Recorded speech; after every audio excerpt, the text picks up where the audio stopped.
hapon Luzon, Visayas at Mindanao. Ngayon po ay ika-29 ng Mayo taong 2012, isang makasaysayang araw po para sa ating bansa.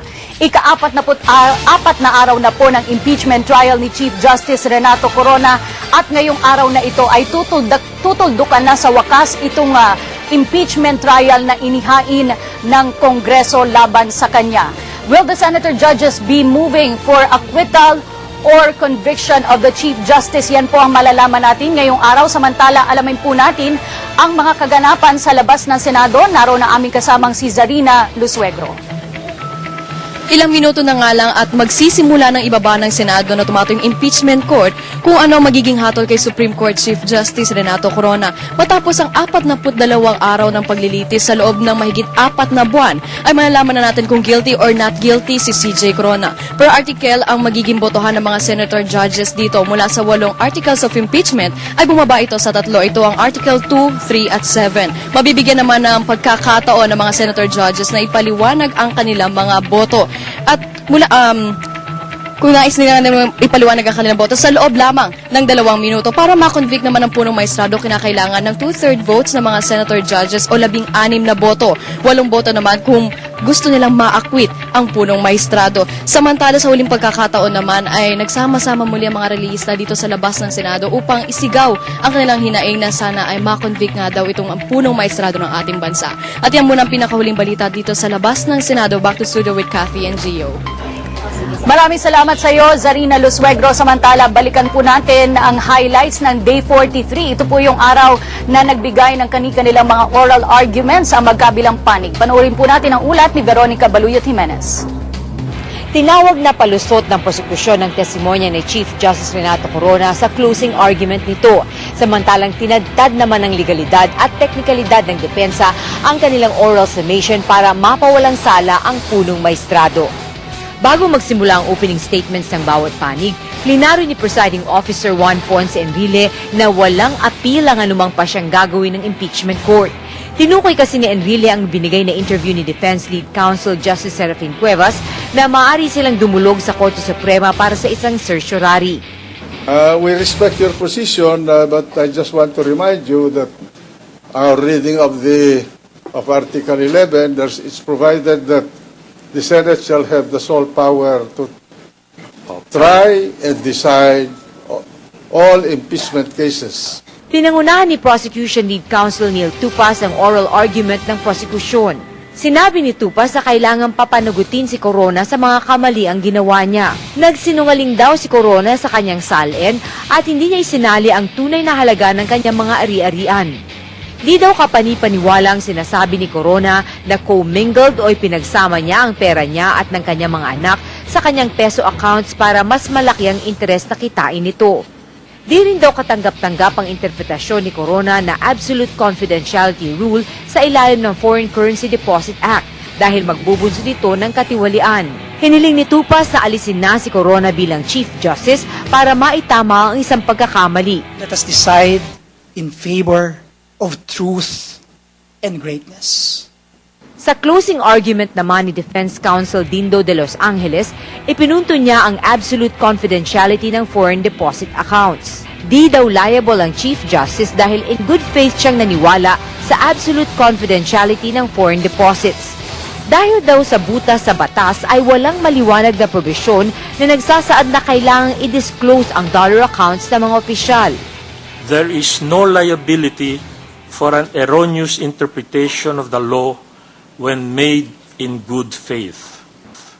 Di daw dapat matanggal si Corona dahil hindi naman siya akusado sa high crimes gaya ng treason, bribery, graft and corruption at ill-gotten wealth. Maliwanag daw sa batas na ang hindi pagsasama ni Corona ng ilang halaga sa kanyang salin ay hindi naman itinuturing na impeachable crime. Si Public Prosecutor Rodolfo Fariñas ang nagsagawa ng ikalawang bahagi ng closing arguments ng prosekusyon na may kasamang PowerPoint presentation. Palusot, itong tinawag ni Fariñas sa mga sinabi ni Corona sa kanyang testimonya. Ang pangalawang palusot daw ni Corona ay ang sabihin niya na 2:1 ang palitan ng piso sa dolyar noong late 1960s. Noong 1962 po, ang palitan po ng dolyar sa piso ay 3 pesos and 68 centavos po. The exchange rate if we are to believe Chief Justice Corona that he started saving US dollars when the rate was 2-to-1, such could have only been between the years 1948 to 1959. He wants us to believe that when he was in grade 4 in 1959, he was such a visionary that he already started buying dollars. Ang pangatlong palusot daw niya ay ang nagsabihin na hindi daw kailangan ideklara sa ilalim ng RA 6426 o ang FCDA ang kanyang dollar accounts. Palaisipan daw na kung talagang marami na siyang pera noong 1960s pa man, ay bakit kumuha pa siya ng car loan at nangutang pa sa Basagidote Enterprise. Ipinunto ni Fariñas na hindi idineklara ni Corona ang 98% na kanyang ari-arian sa kanyang salin. Very clear po dito sa batas na nagpapatupad sa konstitusyon na sa ating deklarasyon po, maski pera po sa baol o sa bangko, kailangan ideklara po natin. Sa ikalawang bahagi naman ng closing arguments ng depensa, sinagot ni Attorney Dennis Manalo ang mga isyung ipinunto ni Fariñas. Sinabi pa ni Manalo na entitled si Corona sa acquittal dahil nabigo ang prosekusyon na ipakita ang pruweba sa kanilang mga akusasyon. Maliwanag din daw na hearsay ang inilabas na report ng Ombudsman dahil hindi naman naipresenta ang AMLAC sa Paglilitis. Pinasinungalingan niya ang pahayag ni Tupas na nagbenta ng desisyon ang Chief Justice. The Chief Justice peddled his position for material gains. That is a lie. That is an absolute lie. The Supreme Court is a collegial body.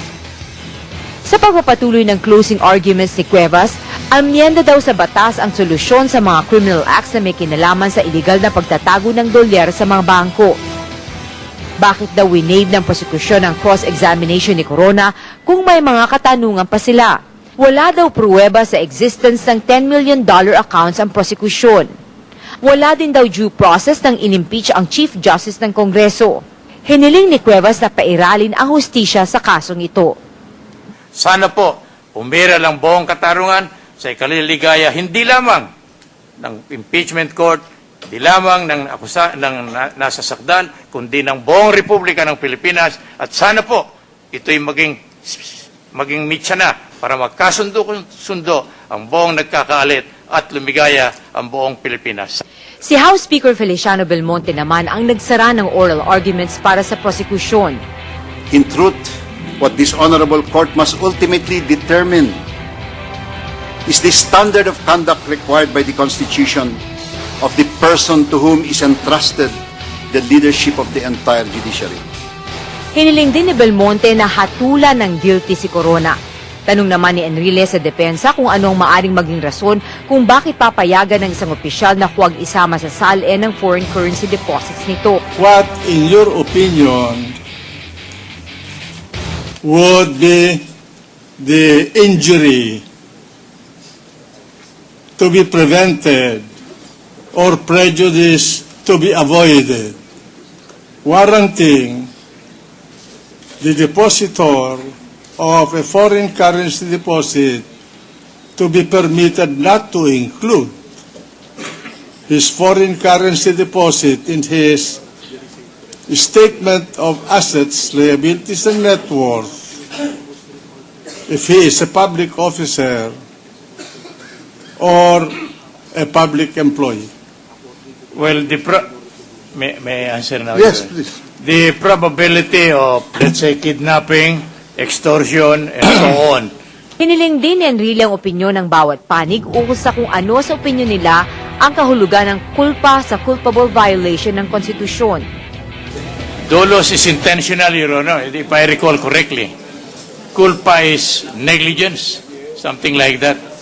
I'm not very sure. Fault. Fault. Deserving of blame. Yes, Your Honor. According to the records of the Constitutional Commission, culpable violation of the Constitution is understood to mean willful and intentional violation of the Constitution and not violation committed unintentionally or involuntarily or in good faith. Ngayong araw ay naaasahang ihahayag na ng mga senator judges ang kanilang boto. 16 na boto ang kakailanganin para makonvict si Chief Justice Renato Corona. Ipinaalala ni Presiding Officer Juan Ponce Enrile na hindi na maaaring iapela ang anumang desisyon ng impeachment court. Mula dito sa Senado, ako po si Veronica Baluyot Jimenez. Maraming salamat, Veronica Baluyot Jimenez. Kanina po mga kaibigan, dun sa ating split screen, nakita niyo po ang eksena dito po sa may labas ng Senado. Ito po yung sa harap ng main entrance. At ito po ay isang concerned citizen from Quezon City, si Lori Vibar. Gusto daw po niya nga pumasok sana dito sa loob para panoorin ang paglilitis ngayong araw, ang pagbaba po ng desisyon ng mga senator judges. Ngunit hindi po siya pinayagang makapasok sa loob. Napaka-stricto po ng seguridad dito sa paligid ng Senado ngayong araw. May mga protesters po sa labas at pakinggan po natin ng kaunti itong kanyang sinasabi. Ikaw ang gwapong gwardiya, sabi ko pa? Sino yung pumasok sa'yo? Sabi ko, star sila dahil nga, kumbaga, in demand ngayon kasi last na ito. Very, very important moment in our lives. Itong trial. Ay! Sino gumastos? Sino yung bumastos? Gumastos? Oy! Bumastos. I'm driving my own car. Hindi galing sa kaban ng bayan to. Bumastos. Yung bumastos po. Sino yung bumastos? Kaya huwag kang ganyan, ha? Bumastos. You better straighten your tongue. Okay? Kanina pa po nagkakagulo dito sa labas ng Senado dahil po gusto nga at nagpipilit pumasok itong isang babae at ngunit limited po ang pinapayagang manood ng paghahain ng desisyon ngayon ng mga senator judges. Tanging karamihan dito ay mga miyembro ng media ang pinapapasok sa loob ng Senate Session Hall. Samantala, mahalagang araw nga po ito para sa ating lahat at alamin natin ang panig ng depensa tungkol sa mga magaganap ngayong araw. Kasama po natin, Attorney Rico Quicho. Attorney Quicho, magandang hapon po. Hi, good afternoon. Hindi po totoo na kaya nagkakagulo sa labas ay dumating ako, ha. Nagkataon lang yan. Napagkamalan ba niya kayong artista? Hindi. Napagkamalan ako senator judge. Attorney Quicho, ready na po ba ang depensa sa mga mangyayari ngayong hapon? Opo. Sapagkat lagi nga po namin sinasabi, simula pa lamang po itong paglilitis natin, handa naman po kami kung ano magiging pasya ng mga senator judges. Ang lagi nga lang po namin tinatanong, handa ba sila? Sapagkat mukha ngayon po very celebratory na ho ang mood ng mga prosecutors. And kami naman po contemplative ho ang mood namin. So, tingnan ho natin yung distinction dun sa mood at tingnan po natin kung ano yung mangyayari mamaya sa paglilitis. You seem to be confident that you have the numbers. Well, no, I'm not confident. I'm really optimistic that with the way that we presented our case and the abject lack of evidence as seen in the side of the prosecution, there's really no way for us to worry about whatever outcome it will be later. Attorney Quicho, balikan natin yung mga pangyayari kahapon. Nung umpisa pa lang po, bago mag-start ang magkabilang panig ng kanilang mga oral arguments, ay medyo napagalitan po ng presiding officer, itong si Justice Cuevas. Ano po ba talaga ang plano ng depensa kung sakasakaling ang maging desisyon po ngayong araw ay hindi pabor sa inyo? Siguro hindi naman po napagalitan, napagsabihan po siya, no? Sapagkat ang konteksto ho kasi niyan, meron ho sinabi si Justice Cuevas na pananaw niya. Ito po yung personal niyang opinion na sinabi niya na meron pa naman maaaring gawin yung respondent dito sa kaso na to, si Chief Justice Corona, kung siya ay makukonvict. Yan ay yung pag-akyat sa Korte Suprema. Yan po ay kanyang personal na opinion. Ngunit siguro po magandang linawin na wala hong formal, wala hong definite, wala hong specific plan na pinag-uusapan o napag-usapan yung defense team kung ano ho ang gagawin namin kung magkakaroon ho ng conviction. We are not looking that far, Kathy. Ang focus talaga namin ngayon is to wait and accept whatever decision that the Senate Impeachment Court will make in a few minutes. Pero ilang beses na po nga nilinaw ng presiding officer na ang Senado po ang may sole jurisdiction to try and decide on the impeachment case. Ano po ba yung panig ng depensa kung bakit may posibilidad pa po, hindi ko sinasabing ang gagawin nyo, na iakyat nyo itong matter na ito sa Korte Suprema? Well, siguro just for the sake of academic and legal discussion. Yes. Alam niyo po, ang every tribunal, pwede naman po reviewin ng Korte Suprema kung paano ang naging paraan ng paglilitis at paano ho yung naging paraan doon sa kanilang desisyon. No? Ang tinatawag nga ho natin dito yung either yung petition for review on certiorari or yung petition for certiorari. Ito po ay mga modes of appeal na talagang nakalagay naman po sa ating batas. Ano? At katulad nga po ng palagi po nila sinasabi na ito ay sui generis na kaso, siguro naman po wag nila kami pagkaitan na mga maaari pong maging options namin kung meron nga po talagang maaaring gawin no, ang defense team.